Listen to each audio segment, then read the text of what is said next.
कुछ नहीं शोभा, बस एक इंजेक्शन लगेगा तुम्हें और ठीक हो जाएगा। है? हाथ दिखाओ। बस सब ठीक, अब तुम्हें आराम ही आराम मिलेगा।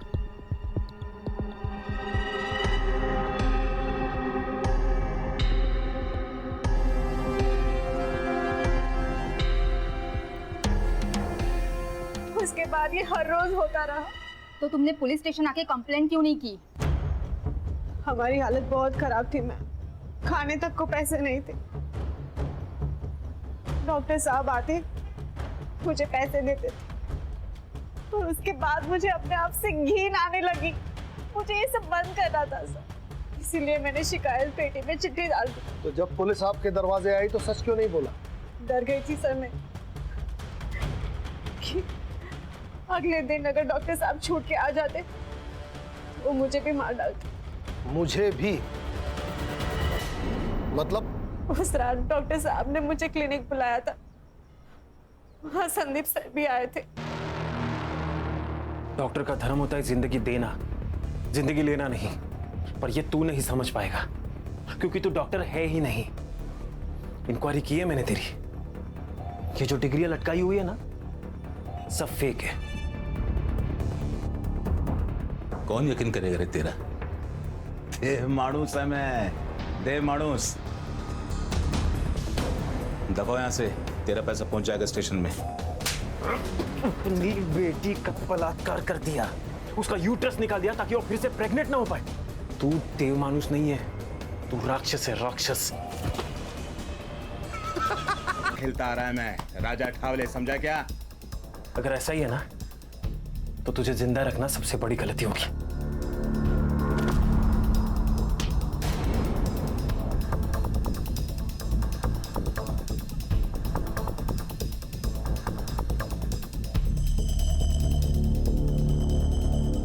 क्यों डर रही है?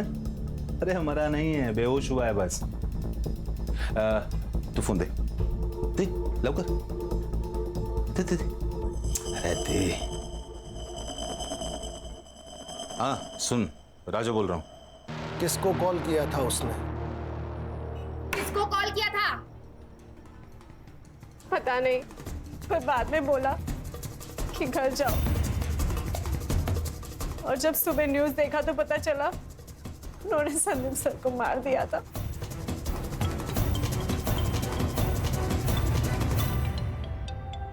उठाओ, लाउड स्पीकर पे लो।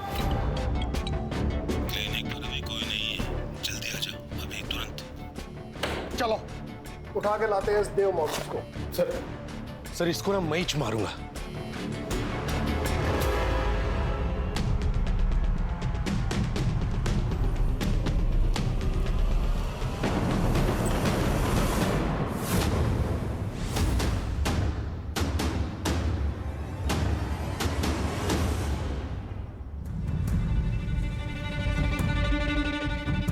Sir, he is no more.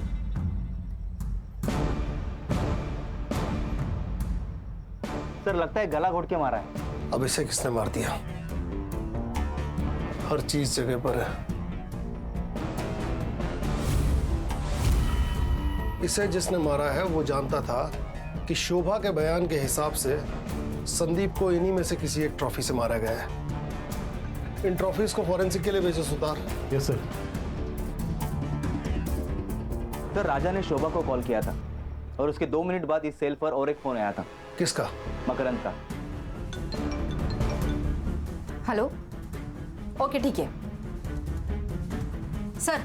ये देखिए, राजा ने उस रात शोभा के फोन से मकरंद के दोस्त अजित को कॉल किया था। इस मकरंद के फोन को ट्रेस पे डालो।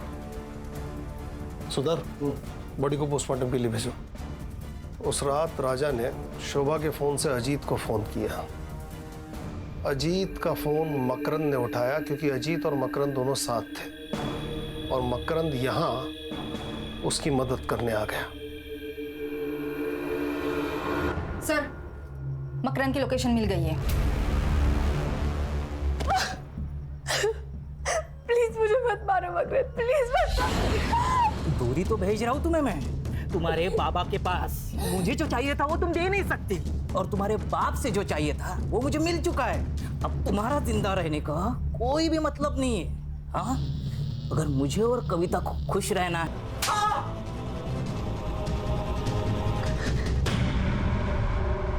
वो दाढ़ी बोल तो गया था पटापट। मैंने और कविता ने शादी करने का फैसला ले लिया था, लेकिन मेरा बिजनेस ही अच्छा नहीं चल रहा था, और ये बात अजीत को पता थी। उसने तो मेरे सामने शर्त ही रख दी थी, अगर मेरी बहन के साथ शादी करना चाहते हो तो तुम्हें 25 लाख रुपए जुटाने पड़ेंगे। मैंने तो टेंशन के मारे घर ही जाना छोड़ दिया था, लेकिन मुझे प्रिया का कॉल आया था। उसने मुझे बताया कि डॉक्टर साहब ने उसके साथ जबरदस्ती की थी और उसी की वजह से वो प्रेग्नेंट हुई थी। लेकिन ये बात जब डॉक्टर को पता चली तो उसने उसका यूट्रस ही निकाल दिया था। लेकिन ये सारी बातें सुनकर मेरे दिमाग में पैसा कमाने का रास्ता नजर आया। मेरा बलात्कार करने वाला कोई और नहीं था, मेरा बाप, डॉक्टर राजा अठावले। अच्छा हुआ ना मैं कॉल रिकॉर्ड करता हूँ, नहीं तो ये एटीएम कार्ड मेरे हाथ में कैसे लगता। अब जब मैं बोलूं तब मुझे पैसे देते रहना। नहीं, टेंशन की कोई बात नहीं है, मैं किसी को कुछ नहीं बताऊंगा। लेकिन हाँ, अगर मुझे पैसे नहीं मिले तो ये ऑडियो क्लिप वायरल हो जाएगी, फिर तुम और तुम्हारी बेटी दोनों मिलकर खुदकुशी करना। हर महीने मुझे पैसे मिलते रहे और मैं जुटाता रहा, लेकिन प्रिया मुझे बार बार कॉल करके तंग करती रहती थी। इसलिए सातारा जाने के बाद मैं फोन ही बंद कर देता था। उस रात डॉक्टर साहब का कॉल अजीत को गया था। हाँ सुन, राजा बोल रहा हूँ, एक काम है तुझसे। 1 घंटे में 10 लाख कमाएगा? हाँ, कैसे? एक बॉडी को ठिकाने लगाना है, एक्सीडेंट लगना चाहिए। हाँ ठीक है। मैंने तुरंत हाँ कर दी, क्योंकि मुझे पैसे जुटाने थे। अजीत का तो ट्रांसपोर्ट का बिजनेस था ही, इसलिए मैंने बिना बताए उसकी गाड़ी लेके बेलकड़ी पहुंच गया। मैंने क्लिनिक से बॉडी उठाई और खदान के पास वाले रोड पे लेके गए।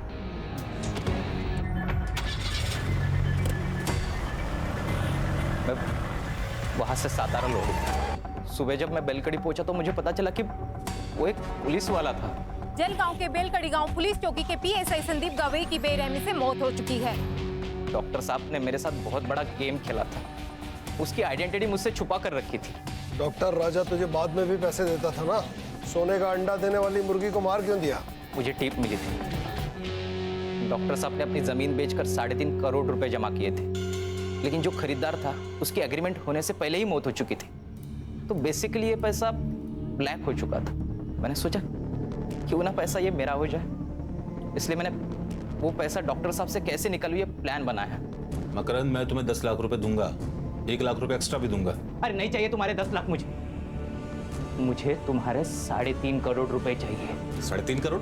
हाँ, जो तुमने मुझे धोखा दिया है ना, उसका पूरा एंड फाइनल अमाउंट।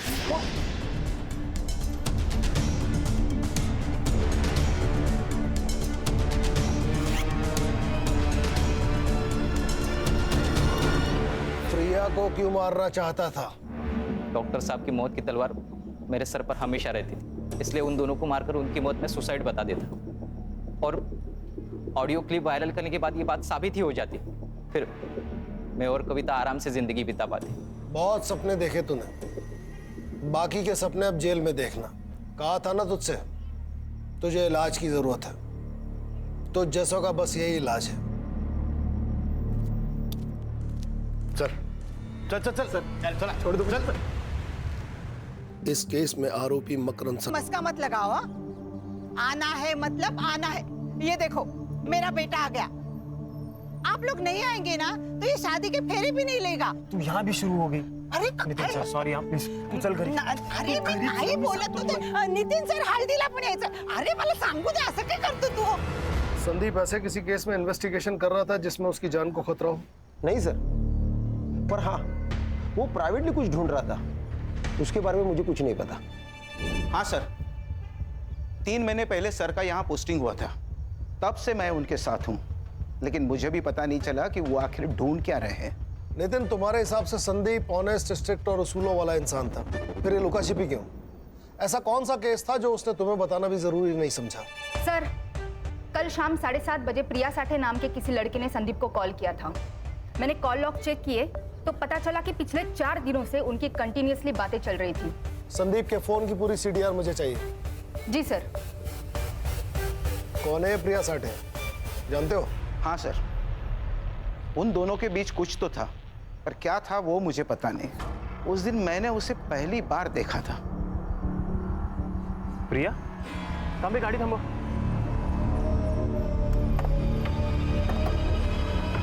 प्रिया,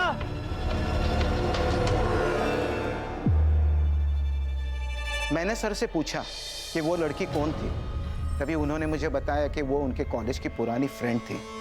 लेकिन दूसरी बार जब मैं ड्यूटी खत्म करके घर जा रहा था, 2 लोग अकेले सुनसान जगह पे हाथ पकड़ के बैठे रहेंगे, तो इसका क्या मतलब हो सकता है सर? बाद में मुझे पता चला कि प्रिया शादीशुदा है। 1 साल पहले ही उसकी शादी हो चुकी है। मैंने उन्हें बहुत समझाने की कोशिश की, पर आखिर में जूनियर हूं सर, मेरी कौन सुनेगा?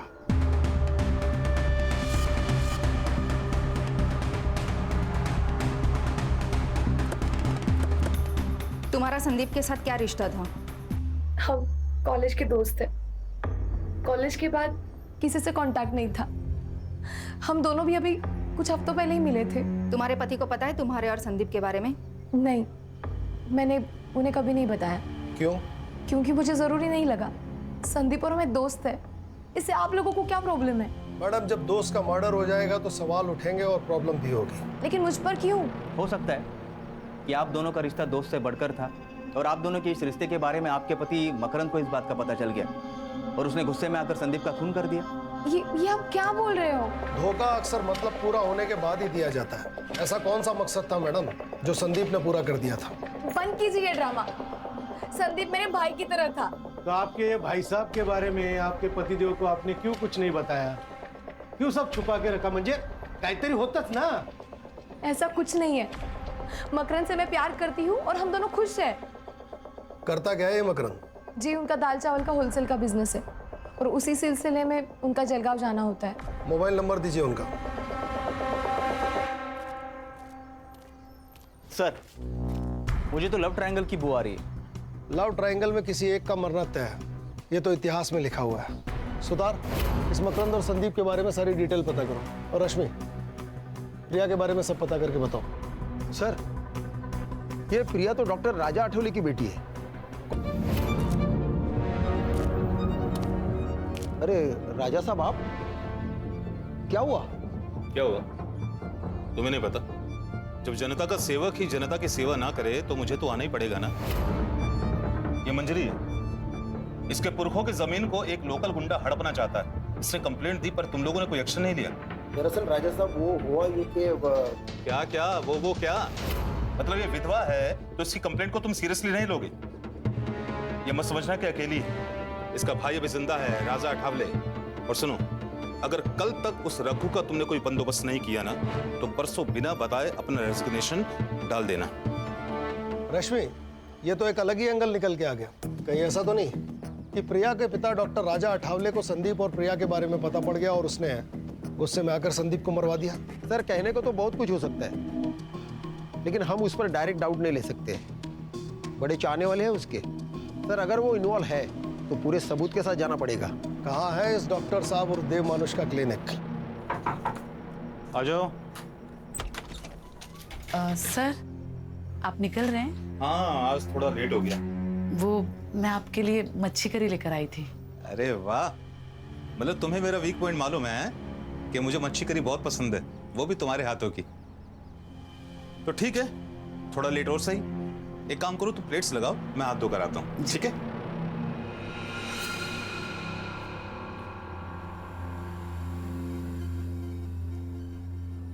अरे वाह, खुशबू तो बहुत अच्छी आ रही है।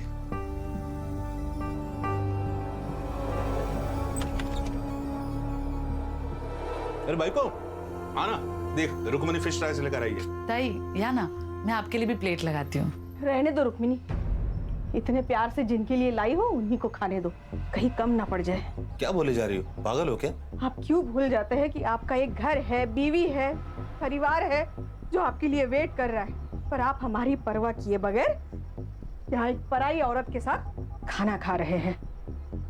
सर मैं आती हूँ।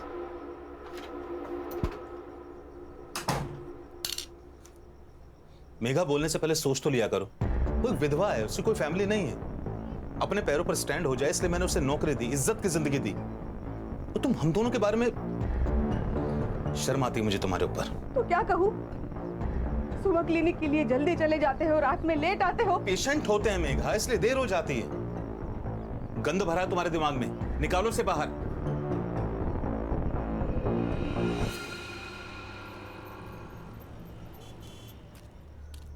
संदीप, संदीप! अरे ताई, तुम्ही इथे? क्या हुआ? तांबे भाऊ, आपके सर आज भी टिफिन भूल के आए हैं। मैं उनकी पसंदीदा भिंडी बनाई थी, वो लेके आई हूँ। कहाँ है संदीप? वो ताई, वो अभी पेट्रोलिंग के लिए गए हैं। तो एक काम करो तांबे भाऊ, उसको फोन करके बुला लो। मैं तब तक खाना लगाती हूँ। फोन नहीं लग रहा काकी, आप खाना रख दीजिए, मैं उसे बता दूंगा। फोन नहीं लग रहा है? ठीक है। बड़ी साहब, आप ना उसे याद से खाना खाने के लिए बोल देना, अब भूल जाएगा नहीं तो। तांबे भाऊ, खीर खाई।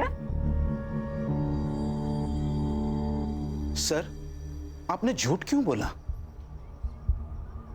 उन पर क्या बीत रही है इसका अंदाजा हम नहीं लगा सकते। कभी कभी दिल से भी सोचना पड़ता है। सर, संदीप के पहले और कुछ अभी के केसेस देख रहा था। देखिए क्या आता है। देव मानुस ने मेरा बलात्कार किया है। किसने की है ये कंप्लेन? सर, वो तो मालूम नहीं, क्योंकि ये कंप्लेंट शिकायत पेटी में पड़ी थी। लेकिन जिस औरत ने ये कंप्लेंट की वो सामने आई ही नहीं। संदीप सर ही इस केस का इन्वेस्टिगेशन कर रहे थे। राजा साहब को छोड़ दो। अरे उन्होंने कुछ नहीं किया। क्या कहा? किसी ने मेरे खिलाफ रेप की कंप्लेंट की? हाँ। अच्छा, एक काम कीजिए, जिसने कंप्लेंट की है उसको यहाँ पुलिस स्टेशन में अभी बुलाइए। सच का सच और झूठ का झूठ सब क्लियर हो जाएगा। देखिए, हम उसे यहाँ नहीं बुला सकते। सर, बाहर बहुत सारी औरतें आई है, नारे लगा रही है, धमकी दे रही है, इन्हें छोड़ने के लिए कह रही है। सर, मुझे डर लग रहा है कहीं वो औरतें अंदर ना आ जाए। छोड़ो। राजा साहब को छोड़ दो, उन्होंने कुछ नहीं किया है।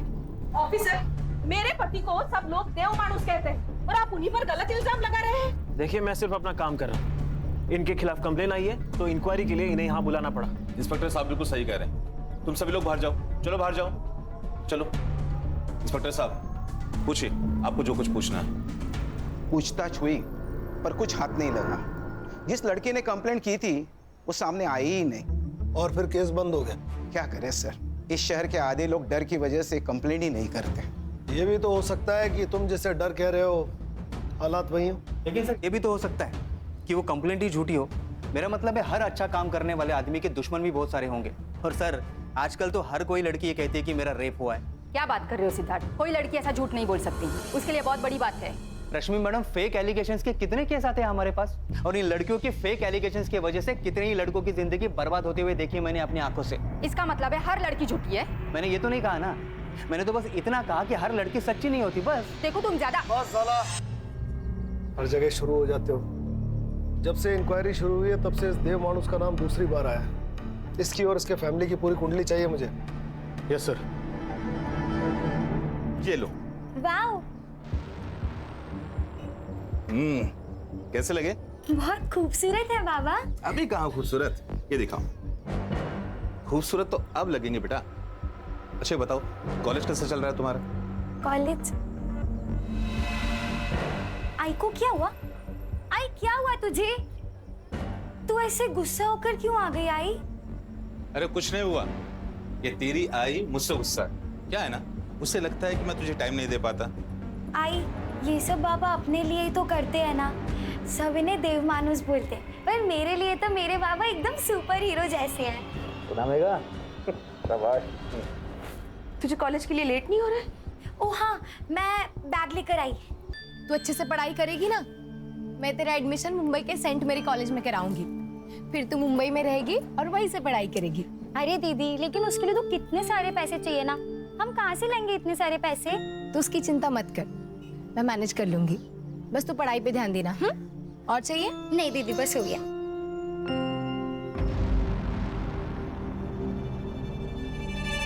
ये कंगन कब खरीदे? ये तो मुझे आज सुबह ही बाबा ने दिए। कितने खूबसूरत है ना। निकाल कर फेंक दे। यहाँ हर चीज की कीमत चुकानी पड़ती है नीतू। बिना मतलब के यहाँ कोई किसी के लिए कुछ भी नहीं करता। दीदी वो बाबा है हमारे। सौतेले। और मैं इतना गुस्सा क्यों कर रही हूँ ना, तेरी माँ से जाके पूछ। मुझे किसी से कुछ नहीं पूछना।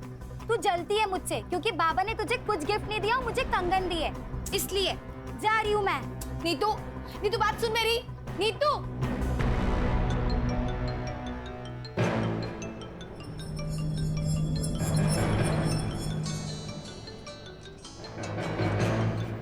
हेलो। देखकर अनदेखा अच्छा कर लेती है तू माँ है या चुड़ैल? शर्म नहीं आती तुझे? प्रिया तू शांत हो जा। कैसे शांत रहूं आई? पहले बालिया, अब ये कंगन, ये सब किस और जा रहा है ना, सब समझ रही हूँ मैं। देख तू चुप बैठ। चुप रहकर ही तो सब कुछ सह लिया, लेकिन नीतू ये नहीं सहेगी। अब तो समझ आई, बचा ली अपनी बेटी को।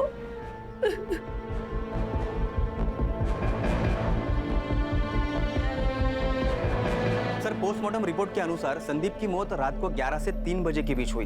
एक्सीडेंट? नहीं सर, आपने बिल्कुल ठीक कहा था। यहाँ सर के पीछे वार किया गया था सर। और सर बेहोशी की हालत में उसके ऊपर ट्रक चलाया गया तब तक जब तक कि वो मर नहीं जाता। कौन कर सकता है ये सब? प्रिया, मकरंद या फिर डॉक्टर राजा अठावले? सर, संदीप के कॉल लोकेशन के हिसाब से वो मर्डर वाले दिन रात को 9:30 बजे अपने घर से निकला था और डॉक्टर राजा के क्लिनिक गया था। तब से उसका फोन स्विच ऑफ है। इसका मतलब सर जो कुछ भी हुआ है वो सुनसान सड़क और क्लिनिक के बीच हुआ है। सुतार, कुछ ज्यादा ही शरीफ नहीं है देव मानुस। एक औरत इसके खिलाफ कंप्लेन करती है, संदीप की मौत इसके क्लिनिक की ओर इशारा करती है। सर, ऐसे साधु संत बाबा बहुत देखे हैं मैंने जिंदगी में। एक बुरा काम छुपाने के लिए 10 अच्छा काम करेंगे। सर, अगर ये दोषी हुआ ना तो सबसे पहले इसको मैं ही मारूंगा सर। मैं मारूंगा? आपको लगता है संदीप को मैंने मारा? हो सकता है। उस दिन रात 10 बजे संदीप आपकी डिस्पेंसरी के आसपास था, फोन भी यहीं बंद हुआ। जो कुछ हुआ यहीं हुआ। देखिए, मेरा क्लिनिक मार्केट के बीचों बीच है। और जहां तक मेरी बात है, मैं लगभग रात को 9:40 पर एक पेशेंट विजिट पे गया था। पेशेंट का नाम? शोभा वैद्य। रश्मि, शोभा वैद्य से मिलो और इस डॉक्टर अठावले की उस रात की लोकेशन वेरीफाई करो। या तो ये बहुत बड़ा शातिर है या फिर सच में देव मानुष। हो सकता है कि सर शिकायत पेटी की कंप्लेंट जेन्युइन हो और उसका इस केस से कोई रिलेशन ही ना हो सकता है। एक काम करो सिद्धार्थ, पिछले 6 महीने में डॉक्टर अठावले को जिन औरतों ने रेगुलर विजिट किया है उनसे पूछताछ करो, उनके हैंडराइटिंग सैंपल्स लो और उसे उस लेटर से मैच करो। ये इस केस को नई दिशा दे सकते हैं। पिछले 6 महीने में जो भी सुसाइड और मिसिंग केस हुए हैं उन सब की फाइल तांबे से लो, कुछ ना कुछ जरूर मिलेगा। समझ गया सर। चला। रश्मि, मकरंद का कुछ पता चला? जलगांव में ही है या कहीं और? पता नहीं सर, पिछले 24 घंटे से उसका फोन स्विच ऑफ आ रहा है और उसकी last call location बेलकड़ी bus stand थी। ये दोनों मियाँ बीवी मिलके कहीं हमें घुमा तो नहीं रहे? ये प्रिया के पास चले सर? तुम जाओ और जो मैं कहता हूँ वो बोलो। मुझे नहीं पता मकरंद कहाँ है। और तुम्हें कोई परेशानी नहीं है? मतलब तुम्हारा पति गायब है पर तुम्हारे चेहरे पे कोई चिंता नजर नहीं आ रही है। प्रिया, तुम संदीप को अपना दोस्त मानती थी ना, तो यही वक्त है अपनी दोस्ती निभाने का। मैं जानती हूँ संदीप के जाने का सबसे बड़ा दुख तुम्हें हुआ है। कुछ तो गलत हुआ है उसके साथ। वो बहुत खुश था। तू ही चॉइस कर ले यार। संदीप, मैंने सिर्फ उसकी फोटो देखी है, मैं तुम्हें सजेस्ट कर सकती हूँ। चॉइस तो तुम्हें ही करना पड़ेगा। हम एक काम करते, ये तीनों ले लेते। अच्छा, इतना प्यार? अभी से इतना प्यार करोगे ना तो तुम्हारी बीवी तुम्हें जोरू का गुलाम बना के रखेगी। संदीप एकदम परफेक्ट पति था, जैसा हर लड़की चाहती है। क्या तुम्हारे और मकरंद के बीच में कोई प्रॉब्लम्स थे? मुझे ऐसा लग रहा है कि तुम मकरंद के साथ खुश नहीं थी। बोलो प्रिया, मैं यहाँ तुम्हारी मदद करने आई हूँ। हमारी शादी को 1 साल हो चुका था। मकरंद बच्चे के लिए एकदम डेस्परेट हो गया था। एक दिन हम डॉक्टर के पास चले गए तो पता चला कि प्रॉब्लम मुझ में है, मैं उसे बच्चा नहीं दे सकती थी। उसी दौरान संदीप की पोस्टिंग यहाँ पर हो गई थी। उसे मैं अपने सारे प्रॉब्लम्स बताती थी। लेकिन मैं जानती थी कि मकरंद इस बात को नहीं समझेगा, इसलिए संदीप के बारे में मैंने उसे कभी कुछ नहीं बताया। संदीप का मर्डर और मकरंद का गायब होना, इसमें कुछ तो कनेक्शन हो सकता है प्रिया। तुम जानती हो मकरंद कहाँ हो सकता है? मकरंद का हमेशा जलगांव आना जाना होता है। वहां पर उसका जो दोस्त है अजित देशमुख, शायद उसे कुछ पता हो। देखो सर, इन दोनों की हैंडराइटिंग भी मैच नहीं हो रही। सर, मेरी उत्तरा बीमारी से तंग आ गई थी सर। रात रात भर रोती थी, उसे जीना ही नहीं था, इसलिए उसने खुदकुशी कर ली। उत्तरा राजा आठवले की पेशेंट थी, हो सकता है कि बात कुछ और हो। एक मिनट, आप राजा साहब पर शक कर रहे हो? अरे देव मानुस है वो। मैं आज जो स्कूल में क्लर्क की जॉब कर रहा हूं ना, उनकी वजह से मुझे और उत्तरा को हमारे बुरे समय से उन्होंने निकाला था। देखिए सर, मुझे इस बारे में आपसे कोई बात नहीं करनी, आप प्लीज जाइए। मेरे पति को मरे बहुत साल हो गए सर। ये कौन सा एप्लीकेशन फॉर्म है? क्या है ना मैडम, हम ग्राम पंचायत से आए हैं। वो क्या है ना, सरकारी कामकाज रहता है, तो रोज नए नए फॉर्म, नए नए कागज लगते रहते हैं। बस अब हाँ, आप बस ये फॉर्म भर कर दीजिएगा, बाकी हम लोग देख लेंगे। हाँ बस। वो दोनों साथ में ही थे। मैंने मकरंद को बुला लिया है, कल वो पुलिस स्टेशन आ जाएगा। अरे बैठ ना मकरंद, सुधर भाऊ दांड का जरा आपलं. आलो क्या रे हाँ 3 दिवसापासून फोन बंद करूं बसलायस. तेरे को क्या लगा तू फोन बंद करके बैठेगा तो तेरे को हम भूल जाएंगे? हाँ तेरे को पकड़ नहीं पाएंगे. बोल सच सच बता, क्यों भागा था घर से? क्या करता मैं उस घर में रहकर? मुझे उस प्रिया की शक्ल भी नहीं देखनी थी. उसने धोखा दिया है मुझे और मेरी फैमिली को. मतलब? प्रिया कंसीव नहीं कर पा रही थी, इसलिए हम डॉक्टर के पास गए. स्कैन किया, जब मैंने रिपोर्ट देखी तो मैं पागल हो गया था. इतना बड़ा धोखा. हाँ जी करता है ना तुझे यही मार दूं मैं. तेरे पास यूट्रस ही नहीं है तो बच्चा कैसे होगा? ये क्या कह रहे हो आप? मुझे कुछ समझ नहीं आ रहा है. 2 साल पहले ही तेरा यूटेरस निकाल दिया और तू कहती है तुझे कुछ भी पता नहीं. पागल समझा है मुझे? जानवर हूं मैं जो तेरे बाप ने मेरे सामने ये मांस का टुकड़ा डाल दिया. ना तू पूरी बीवी कहने लायक है ना पूरी औरत. जो औरत बच्चा पैदा नहीं कर पाए वो औरत कहलाने के लायक नहीं.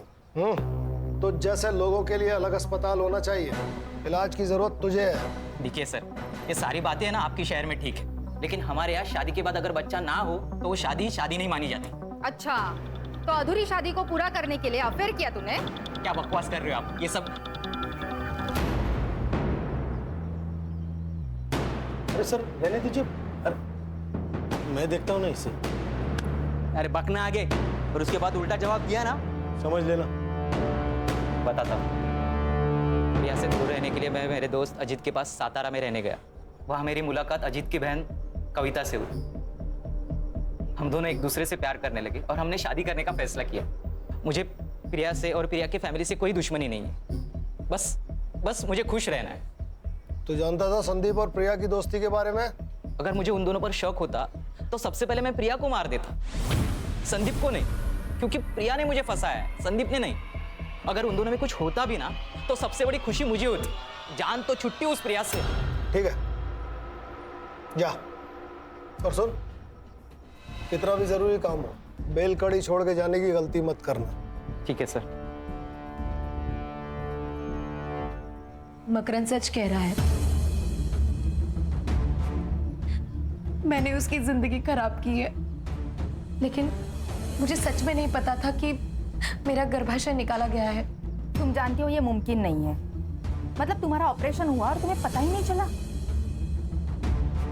वो मैं प्रेग्नेंट थी. आई वॉज रेप्ड और मेरा बलात्कार करने वाला कोई और नहीं था, मेरा बाप डॉक्टर राजा आठवले. बाबा के गुजर जाने के बाद हमारी हालत बहुत खराब थी. मैं सिर्फ 14 साल की थी और नीता 10 साल की.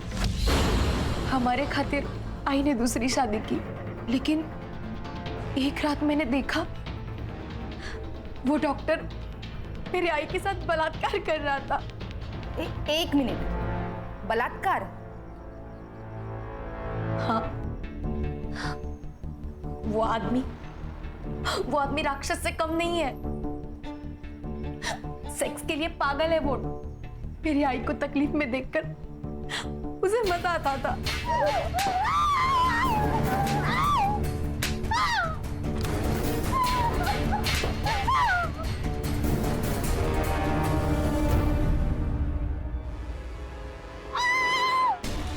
वो चीखती थी, चिल्लाती थी, लेकिन वो रुकता नहीं था। मुझे उससे बहुत डर लगता था। जब मैं 16 साल की हुई तो वो मेरे लिए नए नए गिफ्ट लाता था। मुझे लगा वो शायद बदल गया है, लेकिन नहीं, मैं गलत थी। बाबा, क्या हुआ?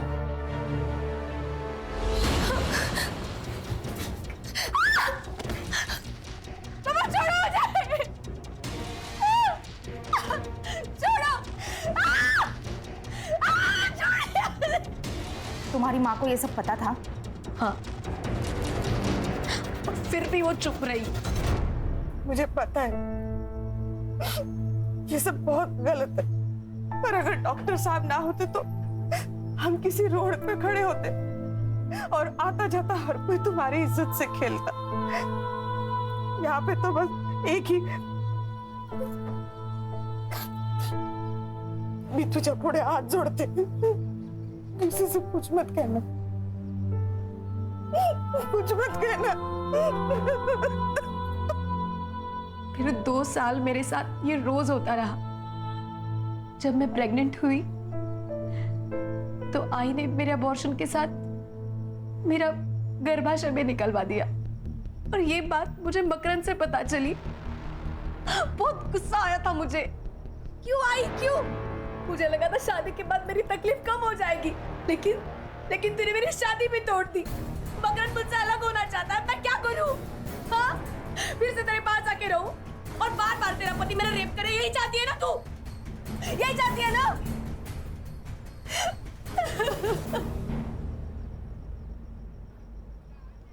कोई साथ में नहीं था मैडम, किसको बताती? तभी मेरी मुलाकात संदीप से हुई। मैं उसे सब कुछ बताती थी, उसी के सामने रोती थी। चुप रहकर कुछ नहीं मिलेगा प्रिया, तुम्हें बोलना पड़ेगा। सब खत्म हो जाएगा संदीप। तो अब क्या ठीक चल रहा है प्रिया? देखो, अगर तुम ऑफिशियल रेप की कंप्लेंट नहीं डालोगे तो मुझे ये केस अपने हिसाब से हैंडल करना पड़ेगा, और कुछ भी हो जाए मैं तुम्हें इंसाफ दिलवा कर ही रहूंगा।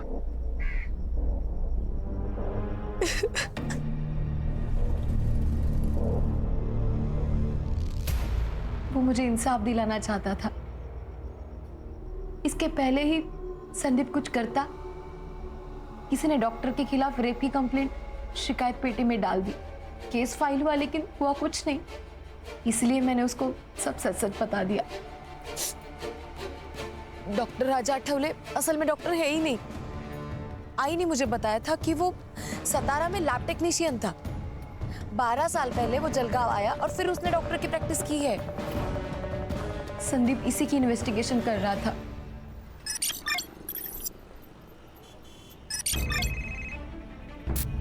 हाँ बोलो सुतार। सर, शिकायत पेटी की हैंडराइटिंग मैच हो गई सर। किसके साथ? शोभा वैद्य, जिससे मिलने उस